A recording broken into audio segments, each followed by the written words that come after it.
కొన్ని చిత్రాలు విద్యార్థులకు చూపిస్తూ వారి పట్ల ఓ టీచర్ అసభ్యంగా ప్రవర్తించాడు. ఘటనపై ఆగ్రహాన్ని వ్యక్తం చేసిన విద్యార్థుల పేరెంట్స్ వారికి దేహశుద్ధి చేశారు. మహబూబ్ నగర్ జిల్లా సక్రం నాయక్ తండాలో ఘటన చోటు చేసుకుంది. దీనిపై స్టూడెంట్స్ తల్లిదండ్రులు జిల్లా విద్యాధికారికి ఫిర్యాదు చేయనున్నట్లు సమాచారం.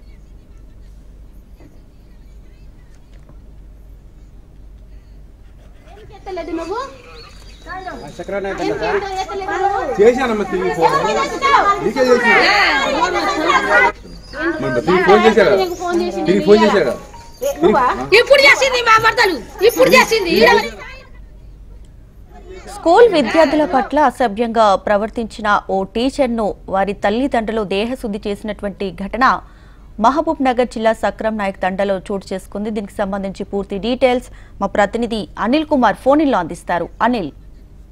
దీపిక, మహబూబాబాద్ జిల్లా సీరోల్ మండలం సక్రం నాయక్ తండాలో ప్రాథమిక పాఠశాలలో విద్యార్థుల పైన ఒక ఉపాధ్యాయుడు వికృత చేష్టలతో పాల్పడలేదు. ఈ విషయాన్ని విద్యార్థులు తమ పేరెంట్స్ చెప్పడంతో పేరెంట్స్ వచ్చి శ్రీనివాస్ అనే ఉపాధ్యాయుడిని చిత్రపడడం జరిగింది. ప్రస్తుతానికైతే జిల్లా విద్యాశాఖ అధికారులు అతన్ని అదుపులో తీసుకోవడం జరిగింది. సెల్ ఫోన్ లో విద్యార్థులకు అశ్లీలకరమైనటువంటి వీడియోలను చూపెట్టి వాళ్ళను వేధిస్తున్నాడని చెప్పేసి విద్యార్థులు తమ పేరెంట్స్ చెప్పడం. ముగ్గురు విద్యార్థులకు విజయకరాలు చూపెట్టడంతో శ్రీనివాస్ అయితే విద్యాశాఖ అధికారులు జిల్లా కేంద్రానికి తీసుకెళ్లడం జరిగింది. మహబూబాబాద్ కొద్దిసేపటి క్రితమే సీరోల్ మండలంలో పనిచేస్తున్న శ్రీనివాస్ ను జిల్లా విద్యాశాఖ అధికారి రవీందర్ రెడ్డి సస్పెండ్ చేస్తూ ఉత్తర్వులు కూడా జారీ చేయడం జరిగింది. ప్రస్తుతానికైతే పోలీసులకు ఫిర్యాదు చేయడానికి విద్యార్థుల తల్లిదండ్రులు అయితే సీరోల్ పోలీస్ స్టేషన్ మీద వెళ్లడం జరిగింది.